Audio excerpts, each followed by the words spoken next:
আজ গেছিলাম এমন একটা জায়গায় যেখানে একটা সময় প্রায় দিনের বেশিরভাগ সময় কাটতো। আর শুধু কাটতো বলা ভুল, মানে হাসি মজা আড্ডা হইচই সব কিছু মিলিয়ে একটা অসাধারণ দিন কাটাতাম সারাটা দিন মিলিয়ে।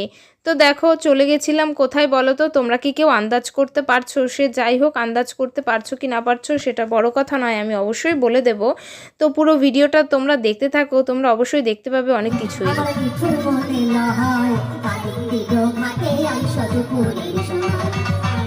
পুরোনো একেবারে পুরোনো দিনেই ফিরে গেছি, তারপরে সাথে ছিল কিছুটা খাওয়া দাওয়া। পুরো ভিডিওটা দেখতে থাকো, ইন্টারেস্টিং আছে। হ্যালো ফ্রেন্ডস, গুড মর্নিং, শুভ সকাল সবাইকে। কেমন আছো সবাই? আমি তো বেশ ভালোই আছি, আর আজকে আমার মনটা অনেকটাই খুশি খুশি।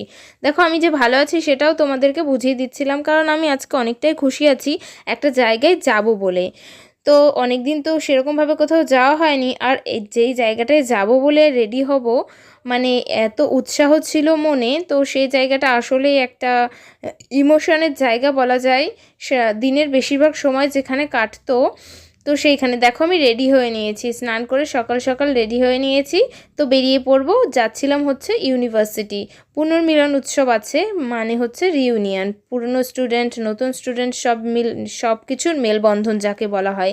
দেখো অনেকটা লেট হয়ে গেছিলো, আমি মনে করছিলাম যে আমার লেট হয়ে গেছে, কিন্তু আদৌ আমার লেট হয়নি, আমাকে যে আরও বসে থাকতে হয়েছে অনেকটা সময়।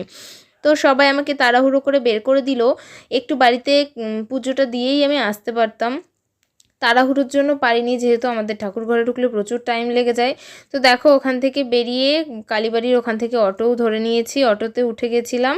আর তারপরে দেখো চলে এসেছিলাম সোদপুর স্টেশনে, ওখান থেকে সোদপুর দিয়ে যাচ্ছিলাম কল্যাণীতে, কল্যাণী ইউনিভার্সিটিতে পড়েছি। সেটা অনেক আগের ভ্লগেও তোমাদেরকে জানিয়েছিলাম, যেদিন আমি সার্টিফিকেট আনতে গেছিলাম। তো দেখো এই যে সকাল সকাল সকাল তখন ঠিক নয়, 11:45 ট্রেনটা ধরবো বলে এসেছিলাম, কল্যাণী সীমান্ত ছিল ওটা। তো একটুর জন্য বেরিয়ে গেল, ভাগ্যিস বেরিয়ে গেল, না হলে আমাকে সীমান্তে গিয়ে ঘোষপাড়া গিয়ে আমাকে বসে থাকতে হতো একা একা। তো যাই হোক ট্রেনে উঠে গেছিলাম, ট্রেনে নামার সময় একটু ভিডিও করছিলাম। দেখো নামার সময়টা একটু ভিড় ছিল, আর যেহেতু শাড়ি পরা অত হয় না, শাড়ি পরার ঠিকঠাক অভ্যেসও নেই, তাই একটু প্রবলেম হয়ে যাচ্ছিল। কি আর করব, ইউনিভার্সিটি বলে কথা, সেখানে তো সবসময় যেমন চুড়িদার পরে যেতাম সেরকম তো যাওয়া উচিত নয়, পড়া একটা শিক্ষা প্রতিষ্ঠান, আর হাবিজাবি হিজিবিজি পরলেও কীরকম একটা লাগে। তো দেখো কল্যাণী স্টেশনে চলে এসেছি, সেখান থেকে বেরিয়ে যাচ্ছিলাম বাইরের দিকটায় গিয়ে আমাকে অনেকটা সময় বসে থাকতে হয়েছে। একটা বান্ধবী ও বলেছে আমাকে যে ট্রেনটায় যেতে, ও নিজেই তার 2-3টে ট্রেন পরে এসেছে। আমি প্রায় 20 মিনিট, আমার তো এমনিতেই লেট হয়েছে, তারপরেও আমি 20 মিনিট মতো বসেছিলাম। এখানে একটু দাঁড়াচ্ছে ওখানে একটু দাঁড়াচ্ছে, এইভাবে আস্তে সুস্তে যাচ্ছিলাম। তো যেতে যেতেও সময় আর শেষ হচ্ছে না, ওরা আর আসছে না, দুটো বান্ধবী আর আমি গেছিলাম। তো ওই দেখো আমি এখন বেরিয়ে, মানে একটা অটো বলছি, একটা বেঞ্চ ছিল ওখানে বসেছিলাম। তো সেখান থেকেই মেন কল্যাণীটাকে একটু দেখাচ্ছিলাম।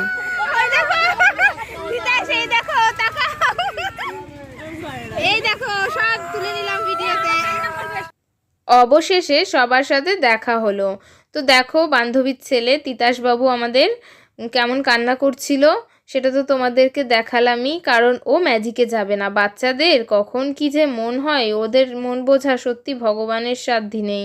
তো আমরা তো সাধারণ মানুষ। ওই দেখো ইউনিভার্সিটির গেটটা সামনেই, কত স্মৃতি মনে পড়ে যায় তাই না? টানা 2 বছর কন্টিনিউ যাতায়াত করেছি এই কল্যাণীতে, তখন মনে হতো কতই না কষ্ট হচ্ছে, কিন্তু এখন মনে হয় ওই কষ্টটা অনেকটাই ভালো ছিল, আনন্দের ছিল। তো কি আর করা যাবে। দেখো 50তম পুনর্মিলন উৎসব, বাংলা বিভাগ, কল্যাণী বিশ্ববিদ্যালয়, সবটাই আর কি গেটেই লিখে দিয়েছে। আর মাঝে দেখো একটা কবিতাও ছিল, তো সেটা আরও একবার দেখাবো গেটটা, তোমরা একটু পড়ে নিও, আমার খুব ভালো লাগে এই জায়গাটা। এখন আগে মনে হতো যে কবে জানি শেষ হয়, কিন্তু এখন মনে হয় কেন এত তাড়াতাড়ি শেষ হয়ে গেল। তো কি আর করা যাবে। এই দেখো তিতাসবাবু আর ওর মা দাঁড়িয়েছিল, ভাবছিল আমি ছবি তুলছি, তো আমি তখন ভিডিওই করি বেশিরভাগ, তো আমি এটাই বলছিলাম যে আমার তো ভিডিওই চলে। দেখো কত সুন্দর সাজিয়েছে না। এই 5 বছরে 2019-এ আমরা পাস আউট হয়েছি, তো এই 5 বছরে ইউনিভার্সিটির ভোল অনেকটাই বদলে গেছে, আর সাজসজ্জাও অনেকটা পরিবর্তন হয়েছে। দেখো নিচটা পুরোটা আলপনা করা, কি সুন্দরভাবে সাজানো, লাল সাদা ফেব্রিক দিয়ে আলপনা করেছে। তো পুরো ওই দেখো মেন গেটটাও তোমাদেরকে দেখিয়ে দিচ্ছি, ওই দিকের ভেতরটায় আর যায়নি, কিন্তু আমাদের ফার্স্ট ইয়ারের ক্লাসরুমটা তোমাদের সাথে শেয়ার করব। তো তোমরা দেখো, ভিডিওটা তোমরা পুরোটা দেখো, আশা করি তোমাদের ভালো লাগবে। তো নিজেকেও একটু দেখাচ্ছিলাম সেজেগুজে গিয়ে, আমাকে কেমন লাগছে একটু জানিও কিন্তু কমেন্টে অবশ্যই। আর ওদেরকে ডাকছিলাম আয় আমার ভিডিওতে একটু, তো ওরা ভাবছে ফটো তুলছি সেই ভেবে আমার সাথে এত আড্ডাই আর কি মজা করছে, ব্লগার এরকম একটা ভাব, মানে এরকমভাবে আমাকে খ্যাপাচ্ছে। তো তারপরে দেখো পুরনো ব্যাচের এই কয়েকজনের সাথেই দেখা হয়েছিল, তো তাই তাদের সাথে একটা দুটো ছবি না তুলে নিলে হয়, বেশ ভালো লাগছিল। যাই হোক, আমাকে আর আমার বান্ধবীদের কেমন লাগছে অবশ্যই কমেন্টে জানিও কিন্তু সবাই। তো দেখো ওই যে ওই দিকটাই চলে যাচ্ছিলাম একটু অনুষ্ঠান দেখব বলে, আর ওই যে তিতাসবাবু শ্রীমার ছেলে, তো ও হচ্ছে অনুষ্ঠান দেখবে বলেই বায়না করছিল। তো ও কিন্তু চুপচাপ করে ওই গান হচ্ছে যাই হোক না কেন, সাহিত্যের জিনিস তো অত ঝাঁকানাকা কিছু হয় না, তারপরেও ও কিন্তু মন দিয়ে দেখছিল ওগুলো। আমরা এদিক ওদিক তাকালে ওর চোখ কিন্তু সরছিল না। প্রথমেই হচ্ছিল আর কি, প্রথমে নয়, আমরা গেছিলাম সেই প্রথমেই একটা গীতিনাট্য হচ্ছিল, তো আমি বুঝতে পারছিলাম না সেটা মাইকে হচ্ছে নাকি গানটা আর কি মাইকে হচ্ছে নাকি কেউ গলায় গাইছে। তো কপিরাইটের ভয়ে আমি অনেকটাই মিউট করে দিয়েছি, কিছু কিছু জায়গা রেখেছি, তোমরা দেখো, তোমাদের অবশ্যই ভালো লাগবে। তো দেখো তিতাসবাবু কিন্তু চোখই সরাচ্ছিল না, ডাকলেও শুনছিল না, মন দিয়ে দেখছিল।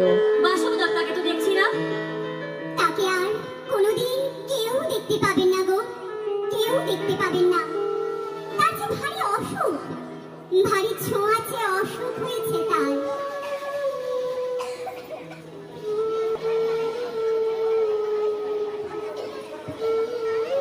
কিছুটা গান কিছুটা নাটক মিলিয়ে গীতিনাট্য একটা চলছিল, তো সেটা আমরা কিছুটা ভাগে পেয়েছি, বেশ ভালোই লাগলো। অনেকদিন পরে যেন সাহিত্যে ফিরে গেলাম এরকম একটা ভাব এসে যাচ্ছিল। আর তারপর হচ্ছিল একটা নাচ, তো সেটাই দেখে নিচ্ছিলাম। আর এটা যেহেতু মাইকে চলছিল কপিরাইট এসে যাবে, সেই কারণে আর কি মিউট করে দিতে বাধ্য হলাম। পুরোটা যদি দিতে পারতাম তো আমারও ভালো লাগতো, তোমাদেরও হয়তো বা দেখতে ভালো লাগতো, কারণ আমার ভয়েস তো তোমরা শুনতেই থাকো। এরকম একটা নাচের মানে নৃত্য অনুষ্ঠানটার গানটাই যদি না শোনানো যায় তো সেটার মজাটা ঠিকঠাক আসে না। তো তারপরেও কি আর করা যাবে, যেহেতু কপিরাইটের একটা ভয় আছে, তো সেই কারণে আর দেওয়া হয় না। তারপর দেখো অনেকেই ছিল, আর অনেকেই আবার ফটো তোলাতুলি এদিক সেদিক দৌড়াদৌড়িতে ব্যস্ত, খাওয়া দাওয়াতে ব্যস্ত ছিল। তারপরেও এখানে অনেকজনকেই কিন্তু দেখা যাচ্ছে, কয়েকজন পুরনো স্যার ম্যামের সঙ্গেও দেখা হয়েছিল, কিন্তু সবার সাথে দেখা হয়নি, আমরা খুব বেশিক্ষণ ওখানে ছিলাম না। তো দেখো ক্যামেরা চালু করে কিছু বলছিলাম।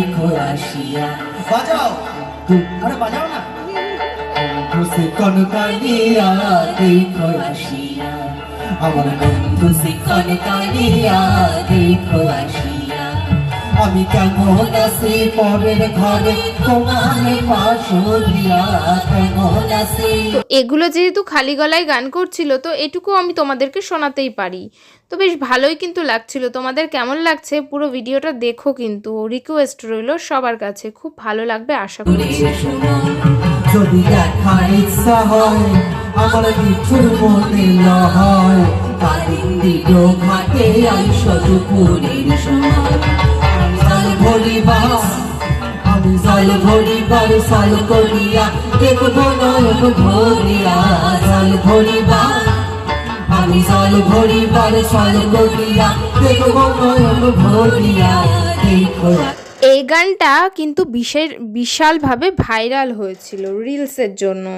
তো গানটা কিন্তু আমার কাছেও ভালোই লাগে, তোমাদের কেমন লাগে গো?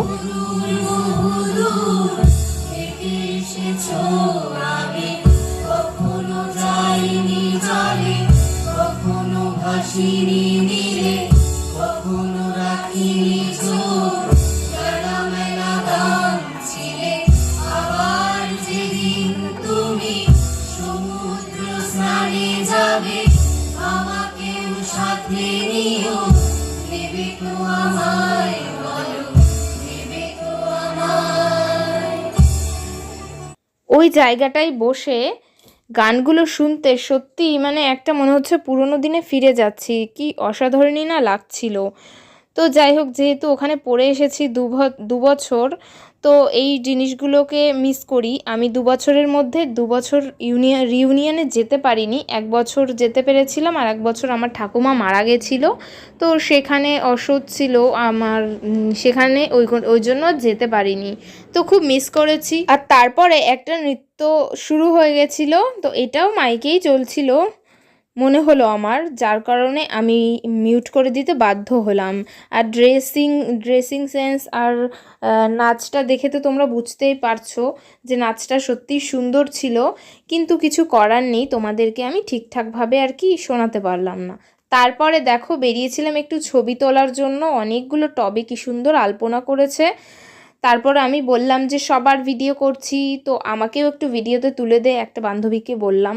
তো নিজে আর কি বলবো, সবাই দেখি কত কিছু এদিক যায় সেদিক যায়, সবাই ভিডিও করে দেয়। অ্যাকচুয়ালি আমার ভিডিও তো কেউ করে দেয় না, আমি নিজেই করি। তো ভিডিওর পেছনে এসে আমি ক্যামেরার সামনে এসে আর কি কী করবো সেটাই বুঝতে পারি না। তো ওখান থেকে বেরিয়ে যাচ্ছিলাম। দেখো আমরা ফার্স্ট ইয়ারে কোন ঘরে পড়তাম, মানে ক্লাস করতাম, সেটাই দেখাচ্ছি। এই যে দেখো লাল গাড়িটা দেখতে পারছো, তার পাশেই যে রুমটা, ক্লাসরুমটা, সেখানে আমরা পড়াশোনা করেছি 1 বছর। এখন অনেকটাই উন্নত হয়ে গেছে। ওই দরজাটা আগে খোলা হতো না, যেহেতু বাগান ছিল, ওখানে এখন ওয়াশরুম করেছে। নিচে এই যে টাইলস বসিয়ে দিয়েছে।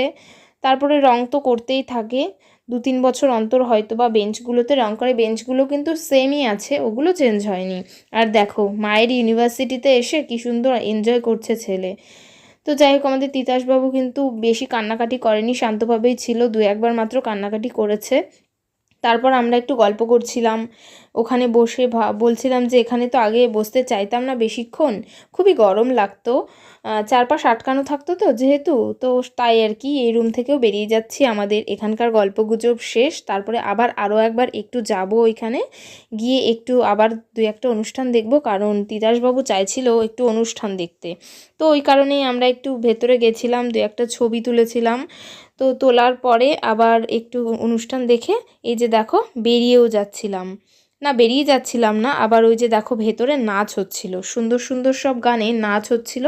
তো সেটাই তোমাদেরকে একটু শেয়ার করবো। এই দেখো, দেখেছো কি সুন্দর নাচছে সবাই। তো সেটাই আর কি দেখার জন্য তিতাসবাবুও যাচ্ছিল, নাচের গান করছিল ওরা, সেই সূত্রে নাচ হচ্ছিল। দেখো এখন এখানটায় কতজন বেশ দেখা যাচ্ছে, প্রায় সন্ধে ঠিক নয়, 4টে হয়তো বা বাজে তখন। আর এই যে দেখো আমাদের শ্রীমারও একটু নাচতে ইচ্ছা করছিল, কিন্তু কি আর করা যাবে, নাচের সঙ্গী না পেয়ে ও আর নাচতে পারলো না। তো আমার না লজ্জা লাগে, যতই রিলস বানাই, শর্ট ভিডিও বানাই, ভিডিও বানাই, সবার সাধারণত নাচতে না আমি এখনও কমফোর্টেবল না। তো কি আর করা যাবে, নাচানাচি আর হলো না, শ্রীমাও নাচতে পারলো না, কিন্তু আমাদের তিতাসবাবু কিন্তু নেচেছে, ও কিন্তু বাদ যায়নি। যাই হোক, চারপাশেই গোল করে বেশ নাচানাচি হচ্ছিল। আমাদের স্যারম্যানরাও ওই দিনটাতে আমাদের মতোই হয়ে যায়, মানে আমাদের সাথেই নাচানাচি করে। তো সেদিন তো একটা মজার দিন না।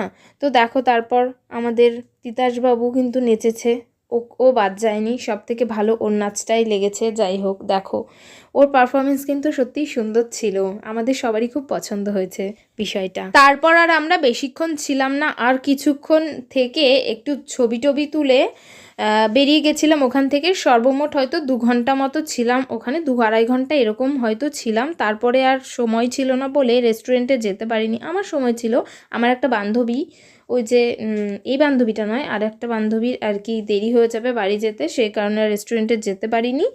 একটা রোল খেয়েছিলাম বলা ভুল, ট্রেনের মধ্যে বসে খেয়েছিলাম, খেতে খেতে চলে এসেছিলাম। তারপরে এই যে দেখো ঘোষপাড়াতে একটা প্লাস্টিকের মধ্যে নিয়েছিলাম। তারপরে আসার পথে বরের সাথে আবার রাস্তায় বর এসেছিলো, তো সেখান থেকে এই যে পাপড়ি চাট খেয়ে বাড়িতে এসেছিলাম।